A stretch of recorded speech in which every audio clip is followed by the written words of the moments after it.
Welcome to our LA County Library virtual author talk with Peter Bacho, who will read from and discuss his latest work, Uncle Rico's Encore, Mostly True Stories of Filipino Seattle. My name is Katrina Lacerna, and I'm the Asian Pacific Resource Center librarian for LA County Library. So let me tell you a bit about our special guest today, Peter Bacho. Peter Bacho is the author of 6 books, including Cebu, Dark Blue Suit, and Boxing in Black and White. His writing has received several awards, including the American Book Award. Bacho was born in Seattle, Washington, and grew up in Seattle's Central District. He was the first in his family to graduate from high school and finally law school. He earned 2 degrees from the University of Washington and was later a staff attorney for the U.S. Ninth Circuit Court of Appeals. During his time, he was also an editorial contributor to the Christian Science Monitor, where he specialized in Philippine politics. He is currently an adjunct professor at Evergreen State College, Tacoma campus. His latest book is Uncle Rico's Encore, Mostly True Stories of Filipino Seattle, a series of mini-memoirs and essays about Seattle's blue-collar Filipino-American community from the 1950s to the 1970s. The book is his tribute to the city and the people he holds dear. Today, Peter will kindly read selections from his latest work and also some questions that I have, as well as from you, our audience. Thank you for joining us, Peter. You're joining us from Washington State today, correct? Yes, from a little place called University Place up here, just a little bit south of Seattle. Oh, excellent. So we're going to start off with Peter's first reading of a selection from Uncle Rico's Encore. So go ahead, take it away, Peter. Thank you again for joining us. Yeah, this is how the collection started. I'd been out of writing for about 10 years, and I started this little piece. It'd been 50 years since I'd reported to the induction center during the Vietnam War. And you know, it's like time passes. It passes without you really noticing it. And that was the inspiration to do this little piece. And this little piece I was very fond of. And that led to other little pieces. And after a couple of years, I got a book. So I had enough for a book to fill a book. So that's how things start. It's the title of the piece is September 20th, 1968. Could it really have been that long ago? The first day of my 18th year, and I'm spending it at the Military Induction Center in Seattle. Me and other accidental boy soldiers filling out forms, taking tests, bending over, just bobbing along in a white fruit-of-the-loom sea. I glanced around the room. Not many razors needed. I was a product of Catholic schools, deferred sexuality, and stations of the cross sublimation. A virgin, but I knew I wasn't the only one. I also knew that some of them weren't coming back, and on their tombstones it should read, "Poor, poor, fill in the name. The only tit he ever sucked was his mom's." Was I scared? Too strong. Apprehensive? That fits. My road to the induction center started the year before in the spring of 1967, when I got a phone call from a high school pal, Steve Aspiris. We were juniors at the time, and the Vietnam War was too far down the road to worry about. Besides, as a soon-to-be senior at O'Day High, I had more important things to worry about, like a High Hopes basketball season. Steve said he'd drive, and we'd be joined by Ted Davina, Vince Bisaya, and Gene Navarro, the other 3 slightly older than Steve and me, their high school years a chapter in their past. As we cruised the city's neighborhoods and headed downtown, we listened to R&B, just hanging out, an activity at which Filipino-Americans of my day excelled. Among the jokes and the banter, the camaraderie, the comfort that comes with a common ethnic identity and a shared history, Gene suddenly dropped a bomb. He'd signed with the Marines, he said, his tone matter of fact. He'd be reporting to boot camp in a few days. Ted and Vince would be next, snatched up by the military. For all 3, there was only one destination, Vietnam. That's when the war hit home. My time was coming. Gene, Vince, and Ted could have postponed military service by going to college with its life-saving 4-year draft deferment. I was hoping to do that. But among too many of my Filipino peers, it wasn't an option. Our immigrant parents came from poverty. In America, they worked in the nation's underbelly. migrating to seasonal backbreaking jobs on farms and in salmon canneries. The luckier ones worked as busboys and dishwashers. By the 1960s, their economic situation had improved, but not enough to send their sons to college. My friends also had unconsidered options, like Canada. But I know what they would have said. Nope, that's what white guys did. Or how about growing their hair, burning their draft cards, and protesting the war? Same thing. Then there was a stereotype prevalent among Seattle's white public high school teachers and counselors that unlike studious and well-behaved Japanese and Chinese boys, yes, sir, no, sir, 3 bags full, sir, young Filipino males were just not college material. Try the post office, they were told, or learn a trade. Oh, and cut your hair, stop jaywalking, and pay taxes. They smoked, they drank, they talked smack to the ladies and slicked their hair. Pomade, of course, just like their dads. They brawled in the streets. They danced to black. College in 1967? Give me a break, brother man. That's what white guys did. It's not like Vietnam was the only thing I thought about. But when I did, I had a hard time seeing myself an Army Green. For starters, I hated the woods, never mind swamps, steamy jungles, rice paddies, killer snakes, and pooping outside. Ditto for hiking and sleeping outdoors. Guns and loud noises scared me. Getting shot scared me more. Campfires without s'mores? Forget it.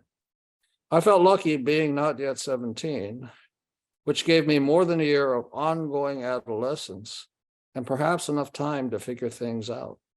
Besides, maybe the war would be over by then. Plus, there were the distractions of senior year, the upcoming basketball season, college applications, and with a little luck, maybe even a girlfriend. Everything but the girlfriend went okay. We beat Seattle Prep, our bitter crosstown rival, and qualified for the playoffs, where we got bounced in the first game. I even got accepted, despite an exceedingly modest academic record, to the University of Washington. But a girlfriend? I felt one win short of the Triple Crown. Graduation came and went, and I was 3 months away from turning 18. It was time to get serious about this Vietnam thing, a point driven home by our Filipino Summer League basketball team. As the season wore on, our guys kept disappearing, leaving for basic, leaving for war. Then one day in August, I decided to launch a preemptive strike. I would join the Army, but only under my terms. Sure, I had been accepted by the UW. My acceptance gave me the precious deferment. But how long I could hold on to it was another matter. The truth was that going to the university intimidated me. It was so impersonal, bloodless, soulless, and huge. A city within a city. And I was convinced I would flunk out and become meat for the body-hungry draft and, like so many draftees, be sent to the bush to hike and shoot and poop outdoors. I told the recruiter I wanted to be in military intelligence, where my ability to type and answer telephones, follow office etiquette, and politely brown-nosed superiors would be highly valued. I also wanted the 6-month delayed entry program. This was my plan B after flunking out of the UW. He tried to talk me into the airborne. No thanks, I replied. I signed the paperwork, and on my birthday, I reported to the induction center. At the end of what was becoming a tedious day, I had one more step in the process, a meeting with the medical officer. In a sense, I was relieved. This day would finally end. Plan B would be underway. And it would have been too, but earlier I had filled out a form asking if I had a history of the listed maladies or diseases. Asthma, I wrote, which was true. As a child, I'd even been hospitalized after a nasty attack. But I outgrew it and became the picture of teenage health, playing football in the fall, basketball in the winter, and baseball in the spring. I entered the doc's office. He was seated behind his desk, and he motioned for me to sit down. As he scanned my medical history, I glanced at his features. Blonde hair with blue eyes, a handsome man who looked younger than his calendar years. He also looked kind, serene, like a priest who'd just been sitting at the right hand of God. He looked up and stared at me. I see you've had asthma, he said solemnly. Yes, I had it as a child. That means if you go to a hot, dusty place, there's a chance your asthma could act up. I hadn't thought of that. My asthma acting up in a hot, dusty place, hot, dusty, and violent environment was the least of my worries. I was puzzled, unsure what the doc was getting at. And before I could reply, he repeated himself slowly and more firmly this time, like he was talking to an idiot. That means if you go to a hot, dusty place, ding, I realized he was trying to flunk me out. He was doing his best to give me my life. Yeah, I mumbled, sure. He sat back in his chair, slightest of smiles forming at the corners of his mouth. I'm afraid you can't join the army, son. Sorry, you'll get a 1Y instead. Oh, 1Y? It means you'll only serve if there's a national emergency. I got up to leave. This was so unexpected. I didn't know what to feel. Half a century later, I can't remember if I thanked him then, but I now know I should have. Because of that doc, I was able to continue in college, go to law school, screw up a legal career, and 2 out of 3 marriages. But why the kindness? Maybe it was because he knew that the war couldn't be won. Or maybe it was proof that God really does love fools. Or perhaps it was because the great cosmic joker, Senor Lucky Dog, chose my birthday to drop me a bone. Or maybe it all went deeper, that he knew the war shouldn't have been fought in the first place. Whatever the reason, I know he concluded that I'd be one more teenage discardable in this most dubious of battles. But the doc didn't know plan B, that I'd carefully planned to sit out my tour in an office with air conditioning, or at least fans. But being 18 and very naive, I didn't realize that my best laid plan could gang aft the glade, easy enough in a war zone. Every morning for the last several years, I've smudged with tobacco and sage, praying for the well-being of those who are close to me. When his turn comes up, I see his face. This is my prayer. Thank you, Army Doc, who saved my life. That's the first story, and I liked it. Thank you so much, Peter. That was wonderful. What a powerful story. So you mentioned that this is the story that kicked off, that was sort of the impetus for writing Uncle Rico's Encore? Yeah, I liked it so much that I went immediately to other stories. That the desire to write had reappeared, and so it led to a second story, then a third, and It just snowballed from there. Just kind of snowballed from there, and the muse was back, and I was on a mission to complete the stories that I wanted to tell. And one of the fantastic things about your stories, Peter, is they're so evocative. For me, I think for a lot of people in my generation, the idea of a draft is horrifying. And you've talked about it multiple times in this book. Mm-hmm. And is it really true that as soon as you turned 18, you were in that army office and getting evaluated? Yeah, it was my 18th birthday. I received notice from the government that I was to report on the 20th of September, 1968 for my physical for induction into the military. And that idea just seems so far removed from, I think. I made it a point not to tell my mom. She would have fallen apart. And yes, that you go into all your friends in the book and their experiences with Vietnam and the draft. Yeah, it's incredibly powerful. And I Yeah. love that this person that you barely knew had such a huge impact on your life and changed the trajectory of your life. Yeah, he saved my life. Yeah, and you had a plan going into. Yeah. My plan was to join the military and sit out the war. That was my plan because in our generation, very few Filipinos, males of my age went to college. It just wasn't really encouraged.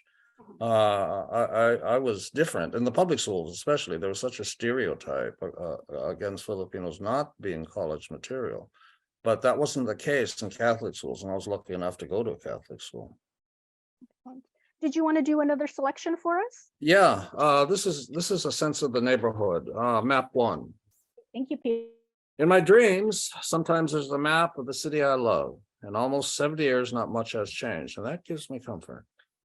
On this map, I follow the lines north, south, east, west, and find the intersection, 32nd Avenue East and Thomas. This is where my family used to live, in a small one-floor yellow house that is still standing.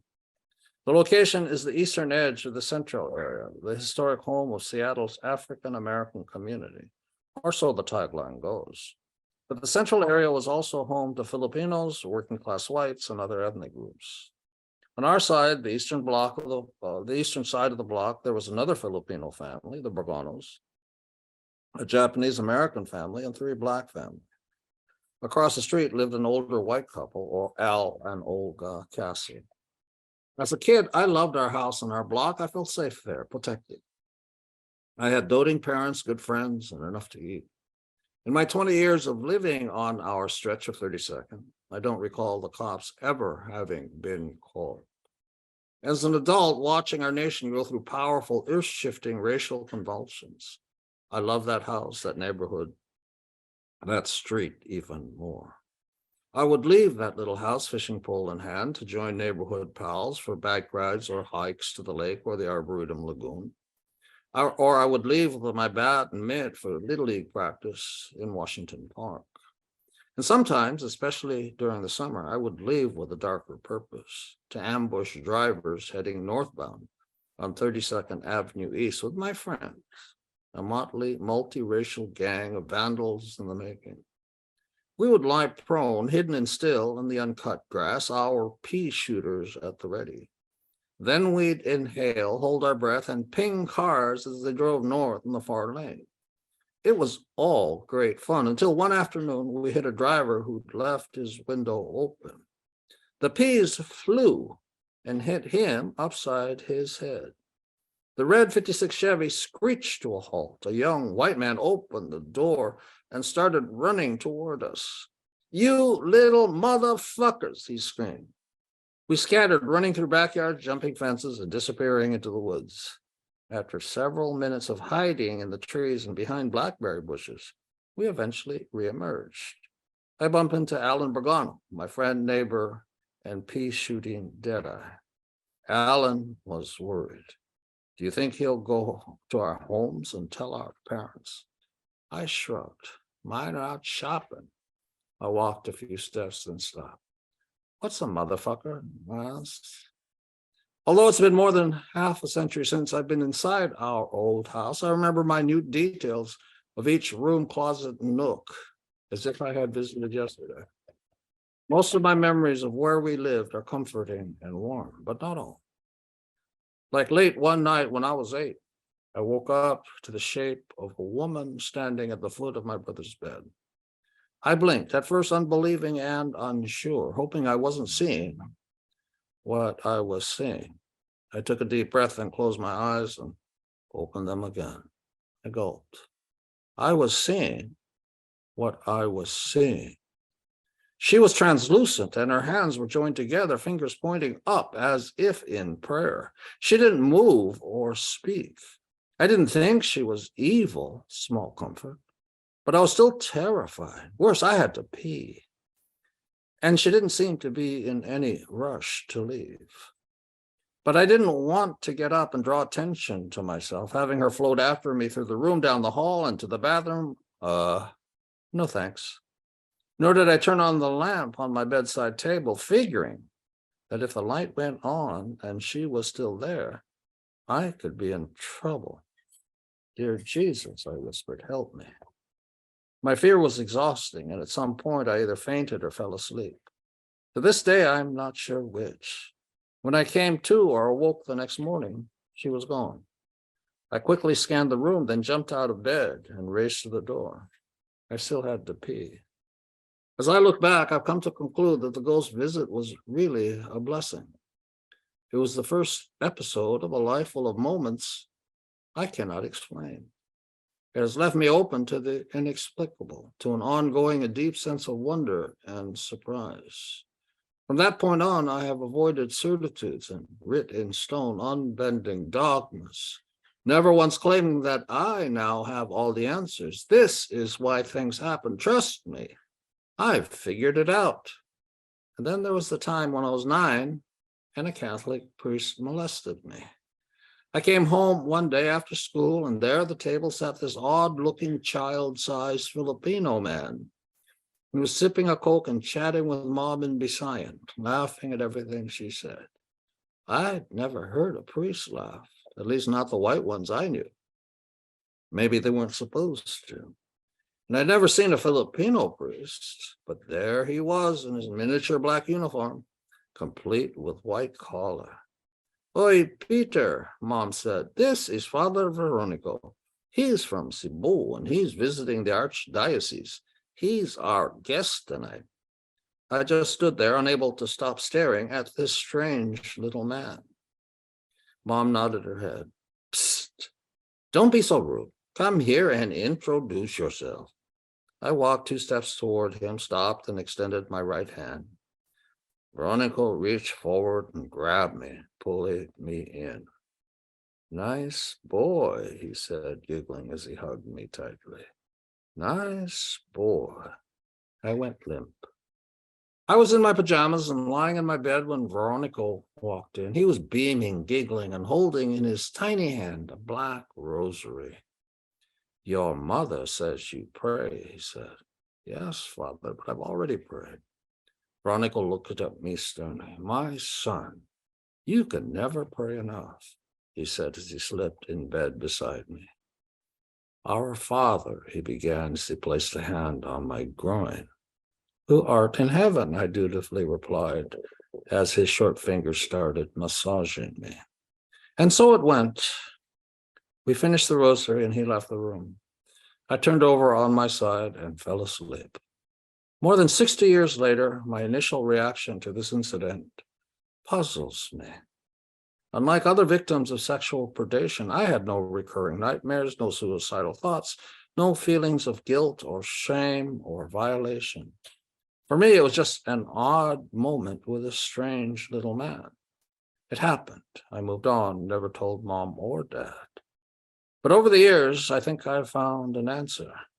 Because of my mom, ours was a deeply religious home. Sex, as far as I can remember, was never mentioned or ever done within these walls. In our impenetrable sex-free bubble, people did not do what people do. In my 9-year-old world, sex and sexual monsters did not exist. After all, Mary, a virgin, gave birth to Jesus. Did it happen again when my sister Irma was born? I had no clue as to how that came about. At age 9, I was asexual and innocent. And that invincible Catholic innocence, I am now convinced, is what saved me from the residue of Veronica's heinous crime and sin. Years later, I was in Seattle visiting Mom. She was at the stove tending to an almost done chicken adobo. I was sitting at the kitchen table, enjoying the fragrance, sipping coffee, and reading the newspaper. Then a headline caught my eye. Pedophile lawsuit rocks archdiocese. My heart started to race, and I put the paper down. Mom, whatever happened to that priest? I casually asked. Which one? She said without turning around. That little guy from Cebu. Oh, Father Veronica. Yeah, Father Short Eyes himself, I mumbled. Short Eyes? Oh, nothing, Mom, nothing. Not sure, we lost contact, but I got a Christmas card from him a few years ago when you were still in California. She hovered over the pot, dipped a spoon, and sampled the sauce. Almost done, she said with her back still turned, as she added a pinch of salt. Oh, so what did he say? Who? Veronico. He says he's well and is in charge of an orphanage in Cebu City. Oh, he says he loves his job. I'll bet, I turned to the side. Burn in hell, I whispered, you motherfucker. Mom turned around. She was smiling. The adobo, son, it's ready. Thank you, Peter. What a powerful story. I Yes. highlighted this sentence in that particular story. That invincible Catholic innocence, I am now convinced, is what saved me from the residue of Veronico's heinous crime and sin. Can you elaborate on that for us? Yeah, Mom was deeply religious, and I just had no concept that these sorts of things happen. So I had no context within which to put it. Mhm. And so, this is a crime, this is a sin, that didn't exist for me.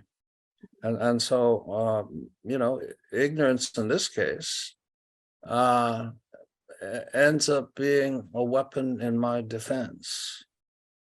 And Catholicism, the intense Catholicism that my mom very religiously practiced, is, I think, what saved me. And I didn't realize it at the time. It wasn't until decades later that I did. That's such an interesting take to have on it, where I think some others would blame the Catholicism. Yeah. And yeah. Yeah, well, I mean, like I said, this is a story different from most of the stories that you will hear, but my reaction or lack of reaction for decades, didn't lose a minute's sleep over this. That's the only reason I can come up with to explain it. Thank you for sharing that story with us, Peter. Did you want to go ahead and move on to your next selection?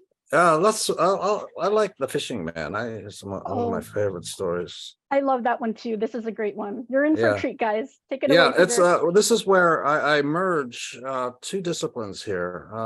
They call memoir writing creative nonfiction, and it's called that for a reason, because it's your recollection of events as they happen, your interpretation. It's not like writing a biography or an autobiography where everything has to be substantiated with footnotes. It's your impressionistic recollection of things as they happen. And in this case, I crossed the line, and I incorporate elements of fiction in here to tell a fuller story. And I tell the reader right at the beginning, mostly true stories of Filipino Seattle. So it's not like I'm trying to hide anything, but I'll give it a shot. The Fishing Man. As a young boy, I loved to read from books and magazines and newspapers. Let me start again. As a young boy, I loved to read from books and newspapers to magazines, especially magazines, and especially Field and Stream, with its glossy pages on which my 11-year-old eyes could eye and ooh at photos of red striped tail walking trout in their distant and pure mountain creek homes. Next came the stories of the intrepid fly fishing white man who caught and sometimes released them. Nature as it should be. Such noble and beautiful fish, I thought at the time. Such noble and handsome men, none of whom I was sure called Seattle Central area, Chinatown, or South End home. I wanted to join their ranks, but first I had to research how to become one of them. I grabbed the dog-eared Sears catalog on the coffee table in our living room, skipping past for the first time women's summer beachwear and going straight to the sports section, the realm of the regal Ted Williams. And there he was, Boston's Teddy Baseball himself, fly fishing pole in hand, looking straight at the camera, looking straight at me. Ted winked and smiled. Mr. Williams, I stammered. Forget it, kid, he said. I don't care how many paper routes you have or how much your allowance is. This pole just by itself, look at this price, for Christ's sake. You can't afford this. Nope, no way. And then there's the travel. It costs a lot of money to get to Montana or Idaho or Wyoming, where the pretty fish live. No way. I nodded. The great William stared at me fondly, like maybe he was worried that speaking an obvious truth had hurt my feelings, or like maybe this conversation mattered. He smiled. Hey, kid, how old are you anyway? 11, but I'll be 12 in a couple of... Ted chuckled, cutting me off. Hey, don't feel bad. When I was your age, I couldn't afford this either. My mom, she's Mexican. Bet you didn't know that. Ted frowned and shook his head. You know, back in my day, being Mexican in San Diego wasn't easy, but I lucked out. There was baseball, of course, and I was better than anyone else. But Williams, hey, just like any Anglo name, right? So I had it a little easier. Now, what about you, kid? You're what? Filipino.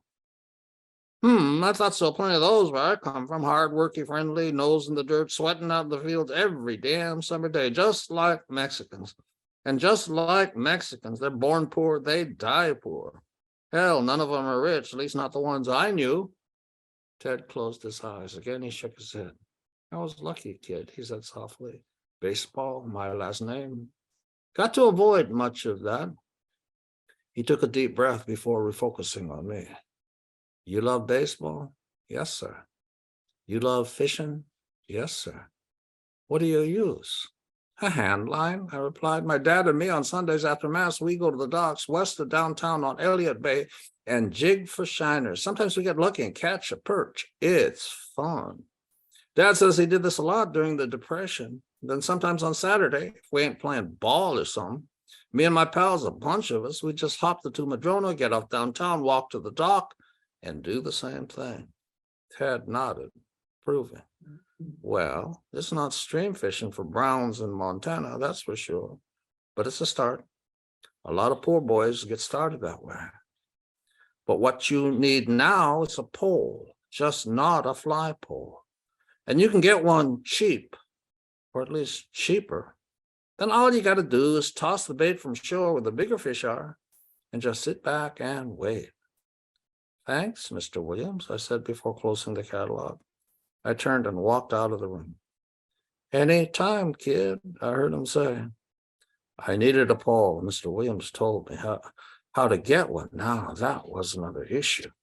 I knew that the basic fishing pole spinning reel combos at Chubby and Tubby out on Rainier ran about $20. Not expensive, much less than fly fishing gear.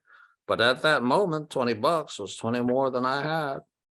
It was a sunny late April afternoon, so I walked outside and sat on the front steps. My mind was focused, buried in thought as I raced past the list of money-generating choices.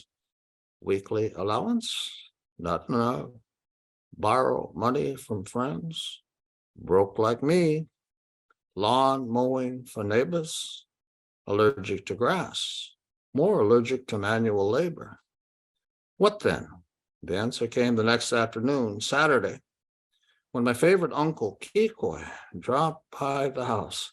Rico, my dad's cousin, lived in a shabby Chinatown hotel, a cramped one-room hot plate walk-up. As kids, Dad and he had come to this new land together, full of hope.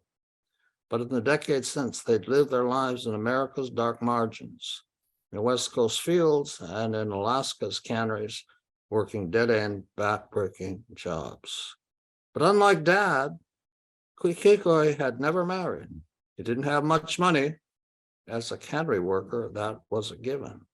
And even I knew that. But what he did earn, he spent on nice clothes, nice whores, and me. Over the years, he treated me as his chosen son, not just a nephew. When I was young, Uncle Kiko was my benefactor and my babysitter. He taught me how to curse. When he babysat me, he'd get dressed up, complete with crisp dress shirt and Borsalino hat. And we would prowl his favorite Chinatown haunts, full of other old Pinoys. Like Kiko, they were all nattily dressed, serenely confident and speaking different languages, their words sounding like notes. They were glad to be together. They were glad to be alive. Why not? Many, like Hikoi, were combat veterans. All of them had survived hard lives and racial hatred. Yet here they were, decades later, still joking and laughing and living in a land that didn't want them. On me, these old Filipinos left an impression. That's what I want to be when I grow up. From these Pinoys, I first heard cocksucker, son of a bitch, motherfucker. They were among Kiko's favorites, his friends too, and were usually bellowed at the pool hall or the card table in the Victory Bathhouse on King. Uncle Kiko was also my beloved giver of gifts and surprises. And lucky me, today was no exception. Dad and Kiko were sitting at the kitchen table, chatting and laughing, eating apple pie and drinking coffee with lots of cream and sugar. As usual, I was camped nearby in the living room in front of our tiny black and white, watching a show with a white boy and his horse, or maybe a collie, I forget which. Oi, boy, Dad commanded, come here, and rose and walked toward them. Yeah, Uncle, he did well at the track. Kiko smiled and nodded. Really good, he said as he rubbed his hands together. Hit the trifecta, first time all my years going, boy, oh boy. He want to give you something, Dad said. Uncle Kiko reached under the table and handed me a new two-piece fiberglass rod, complete with spin cast reel with a covered front and its snazzy newfangled push-button release. I recognized it, too, a Zebco combination that I'd first seen in the fishing gear aisle at Chubby and Tubby. It caught my eye. A black beauty, I thought, but more than my folks could afford. And just like that, now it was mine. My jaw dropped. Oh, wow, I mumbled. Dad looked at me sternly. Boy, you got something else to say? Thank you, Uncle Kiko. Thank you. Kiko giggled, then extended his right hand palm up and shook it, his wordless way of saying, there's nothing, kid, nothing. But to me, it was not nothing. From that day on, if I had free time and wasn't playing baseball or going to school, I was on my bike, the priceless Zebco dismantled and tethered to the crossbar, pedaling hard to some secret or not so secret spot on the Seattle side of Lake Washington. In those days, the lake was polluted, the destination of untreated human waste. But being a kid, I just didn't care. It didn't look polluted, especially on clear early mornings when the lake glistened with the snow-capped cascades in the background. Health concerns settled. Off on my bike I go on more days than none. From our little house in the central area, it's about 3 miles to Lake Washington. For me and my young legs, an easy stretch by any measure. But it may as well have been 300. Across the street from the lake were the mansions and fancy houses of Seattle's best, the ghost people, the white movers and shakers who ran the city.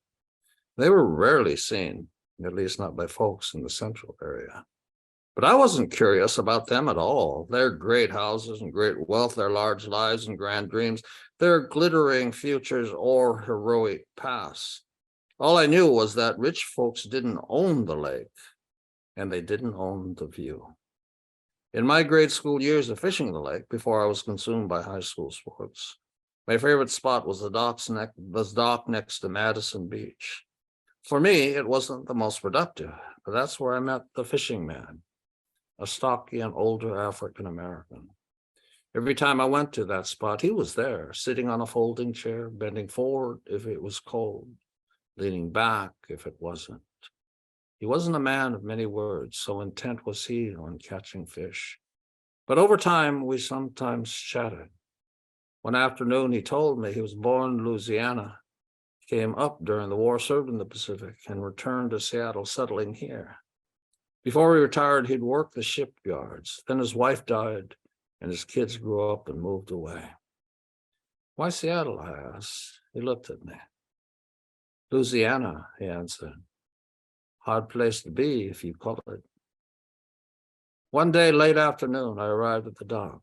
The fishing man had already caught a mess of perch many more than usual.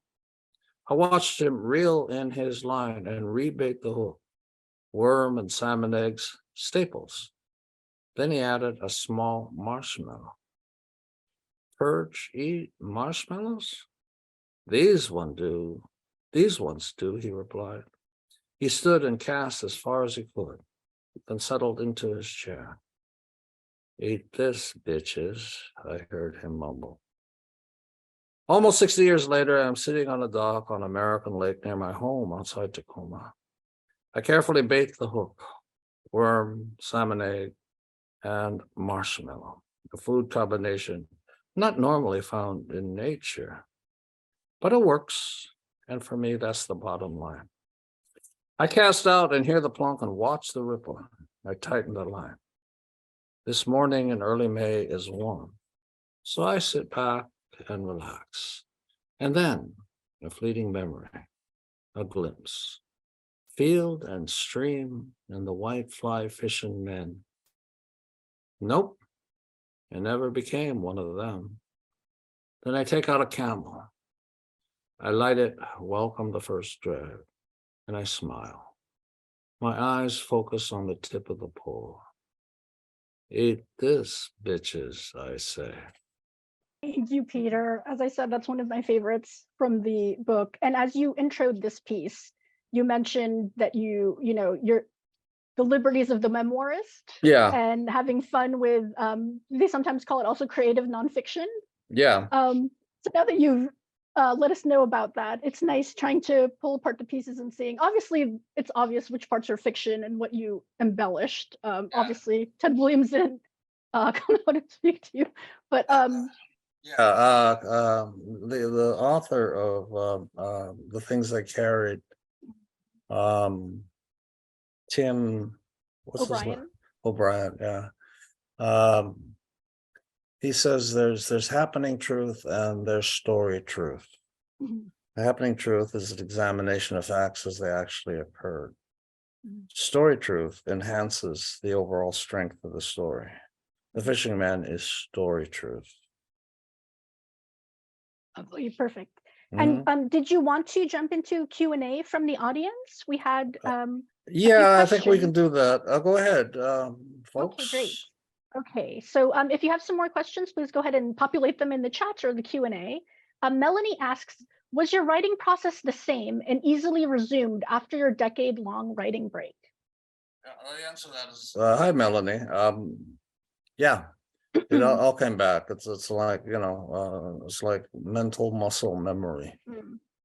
And you mentioned in the book that and in your bio, that you were a journalist. Yeah. And then you were lured to fiction. Can you explain a little bit about that? I was a journalist because I wanted to see my name in print and I wanted to write about important things. And for a period there, I was writing about important things.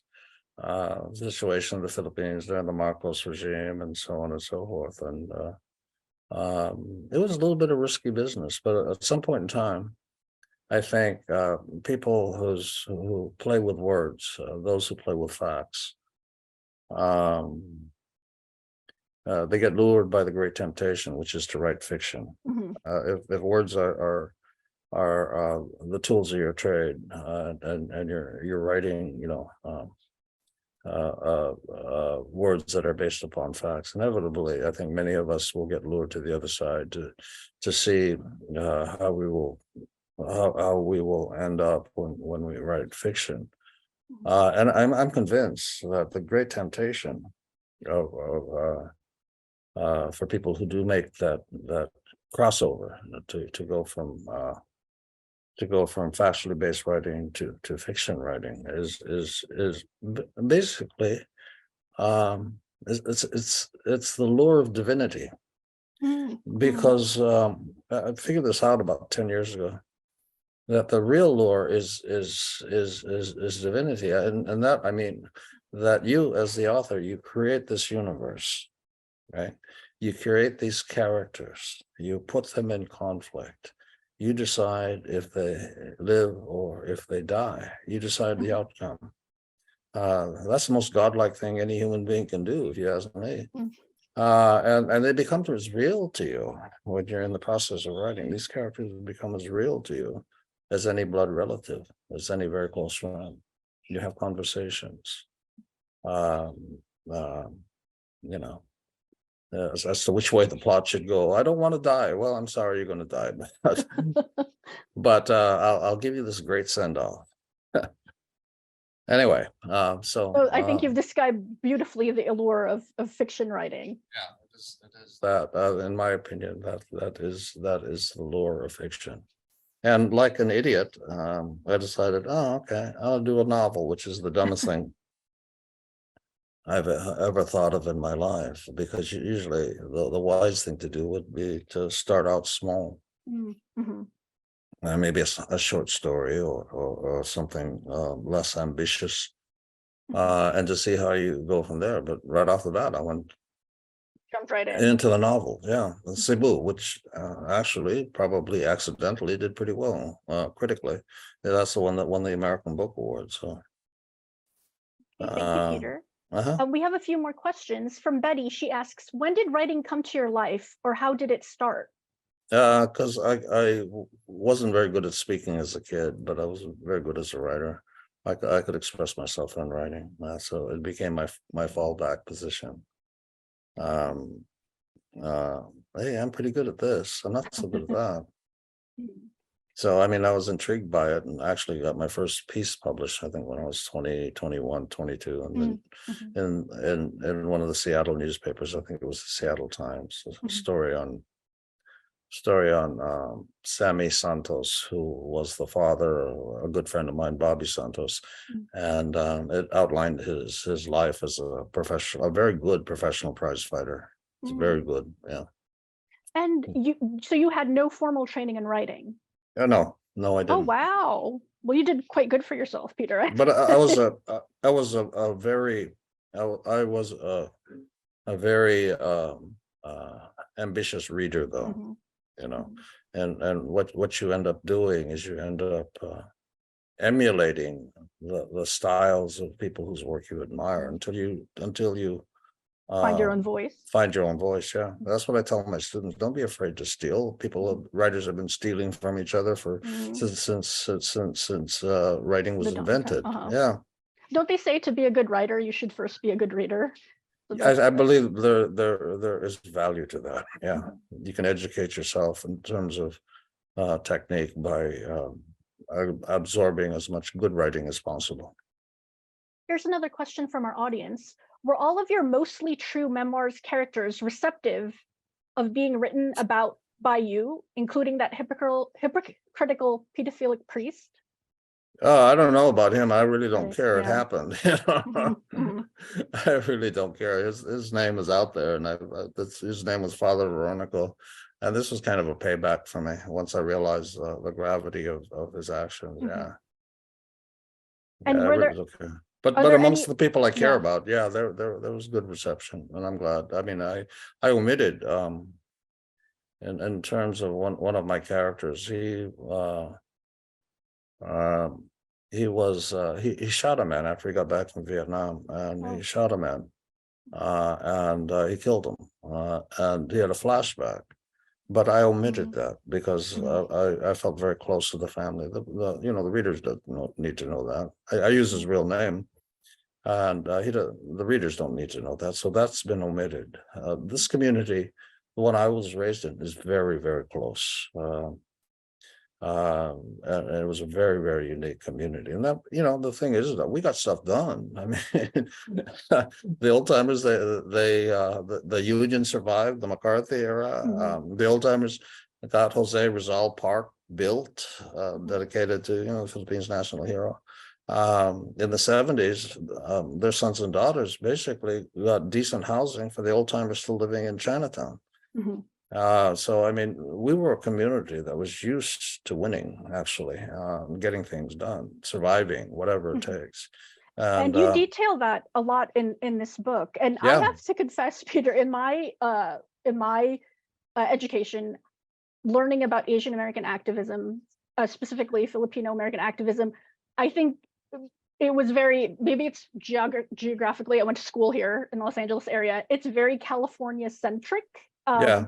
And you do hear about, the activism up north, but it was, very briefly touched upon. Yeah. But reading your book, you really get a full picture of this community and how powerful the Filipino-Americans in particular were in Seattle. Can you talk a little bit? Yeah, up Can to you the talk a first little two bit about that? generations. I mean, look, we were very good at in terms of the housing. We tried to stop the Dome Stadium from being built because that would raise values and displace the old timers. And so I said, okay, this is what we need to do. I was kind of providing the ideas in terms of organizing and so on and so forth. And we need to demand housing assistance, subsidized housing from city, state, county, and the feds. And we got that because they weren't used to having their offices taken over, number one. And had to put pressure on even more so. There was this old hotel called the Alps Hotel on King Street, and it was roach infested, rat infested. The hallways smelled like piss and so on and so forth. It was just absolutely run down. So John Bell, who was the feature writer at the Seattle Times, and Jerry Gay, who eventually went on to win a Pulitzer Prize in photography. Well, John contacted me, and this is as this controversy is going on, right? This little struggle is going on. And he says, we'd like to do a feature on it. Can you hook us up? And so I hooked them up. And then for 2 Sundays in a row, this is when newspapers were the primary means of information, right? Newspapers and then the nightly news. They ran full colored stories on the front page. You can imagine you can imagine the impact that had downtown. We're pretty damn good. I mean, you're very effective. Yes, you yeah. also mentioned Filipino-Americans are always tied to the labor movement, and Oh yeah. you Yeah. had a strong union of Oh yeah, Filipino-Americans. it's led by communists. Chris Mansalvas, an old friend of mine, and the McCarthy era tried. The people in the McCarthy era tried to bust him and get the union to turn against them. And what those old guys said was, "Yeah, fuck you. We choose our leaders." I'm always. I mean, they talk about Ed Leong and so on and so forth, and he did good, but. He was the one that in '65 led the Filipino strikers off the grape fields in Delano, California, and it was Cesar Chavez that followed him. But I would argue that Chris was at least as significant because I mean he was, I mean, in Carlos Bulosan's America's in the Art. I mean, there he is. He's Jose, famed communist leader, and Carlos, his good buddy. Admits, yeah, he's a member of the Communist Party. We're all members of the Communist Party. I mean, they in many ways it reminds me of the civil rights struggles, but it had very much, and it wasn't just racially based, it was ideologically based. That is that workers are fighting a war against capitalism, all workers, and hence there was a connection between what was happening in California during the labor struggles and what was happening in Spain, and from 1936 to 1939, when the democratically elected government in Spain was in the process of being overturned by the military and by the church. So yeah, there was this universal ideal that permeated the leadership of Filipino labor in the 1930s, and it was a very defiant union. These guys were bad. And we tried to emulate that to a certain degree, I suppose, but conditions had changed, and we had more negotiating power. The nation had changed, and I think to a certain degree for the better. So it was easier to maneuver. Thank you, Peter. And I want to be respectful of your time, and I want to make sure we answer everyone's questions.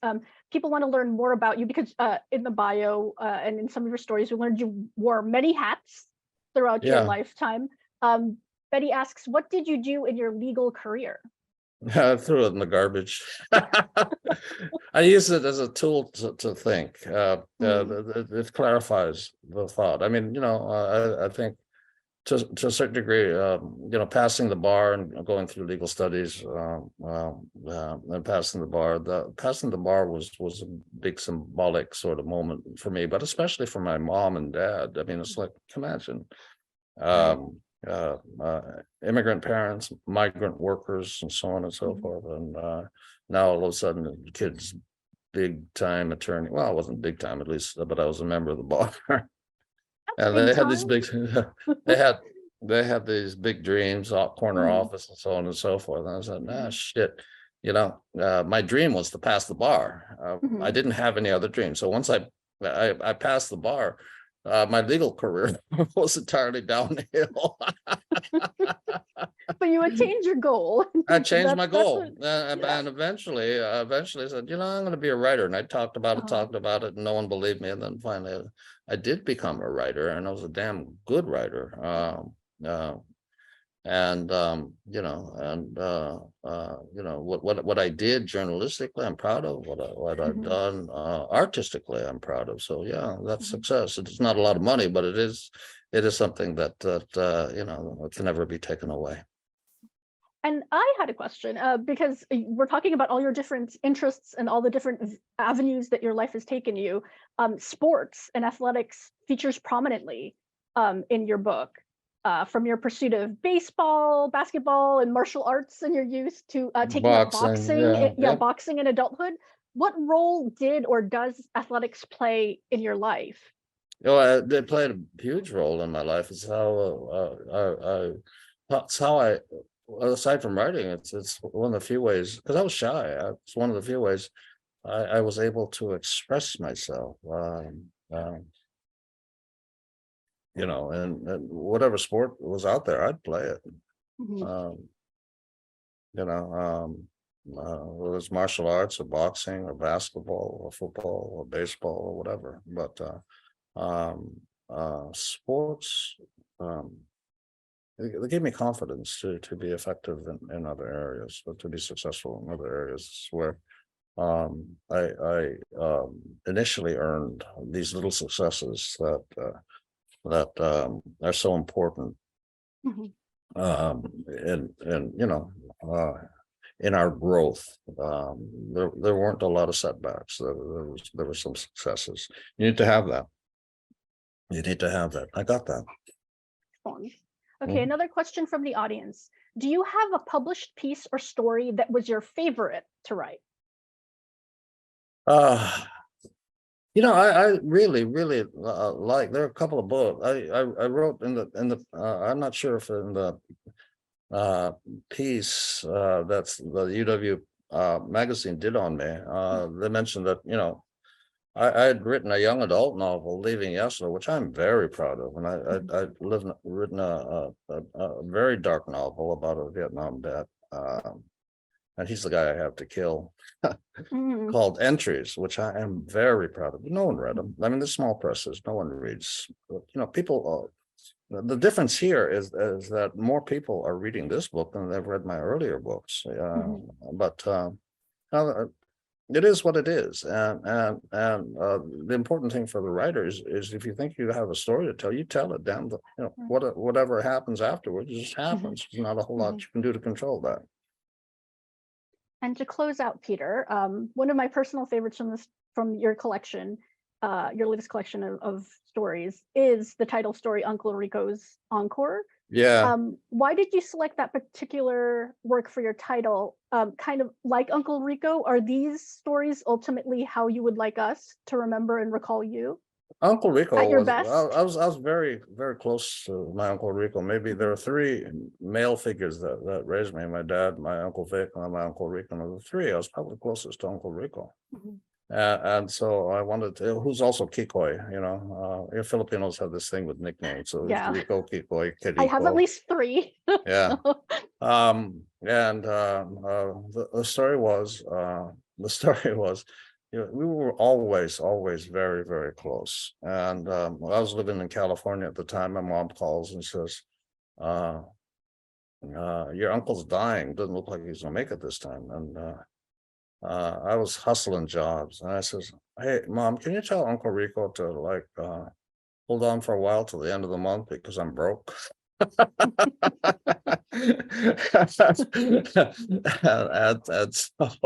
so he did. I said, "I know Uncle Rico. He'll hold on." I said, he understands being broke too. And so when I finally got some cash and I rented a car and drove up to Seattle over to the VA, went into his hotel, his hospital room. I kissed him on the forehead, told him I loved him, and drove back to San Francisco. He waited, no doubt about it. He waited, and then the next night after we'd gotten back to San Francisco, my wife at the time was managing. He was managing this apartment building. It was a hot afternoon, evening, and all the doors were open, and you could see she was working over by the hallway and to the apartment building. All the windows were open. It's one of those untypically hot San Francisco days, and she said that I looked up and I saw this young Filipino, and I says, and then he just left. He left, and he kind of disappeared. And I said, "Well, what did he look like?" And she said, "Well, he was very dapper, looked physically very strong, young, and he had curly hair, wavy hair, black wavy hair, and he had a mustache." And I'd seen pictures of Uncle Rico, and that's what he looked like. He looked like a movie star, right? And he had a fondness for my wife, and so I concluded that he had appeared to her. So she says, "Who was that?" I says, "Oh, that's Uncle Rico. He come by to visit you." And I'm persuaded that's exactly what happened. He wanted to show himself at his best, not as he was in the last minutes of his life. So he showed to her, not to me. And I said, "Oh, God damn, Kiko." He's like, I'm your boy. You don't show to me. But that was a wonderful story of many wonderful stories. And again, I'm sorry, I always disappear with in this wonderful collection from Peter Bacho, Uncle Rico's Encore. Kasha, if you could pop that link to the chat again, you could place a hold on this book and some of Peter's other work through our catalog with your LA County Library card. I want to thank you, Peter, so much for being so generous with your time and sharing your work with us. This was wonderful. I've enjoyed, and the audience has also enjoyed chatting with you. Thank you again so much for joining us today. Thank you to our wonderful audience. Thank you for chatting with me. I enjoyed the opportunity. And Katrina, I'll send you the details after we exit from the meeting. Excellent. Okay. Thank you so much, Peter. And thank you all again. Many thanks to our audience for joining us today. Look for information about our other virtual programs in our weekly virtual programs e-newsletter and on the virtual programming page of our library website, lacountylibrary.org. For the latest news and events, please follow us on Facebook, Instagram, and Twitter. Our handle on all of those social media platforms is at LA County Library. Please stay safe and have a wonderful holiday weekend. Thank you so much. And thank you, Kasha, for being a wonderful moderator. Oh, go ahead, Peter. Yeah, thank you for showing up, and thank you for participating in the session. Katrina, thank you for hosting me. Excellent. Thank you, everybody. Take care. Okay. Bye-bye. Bye.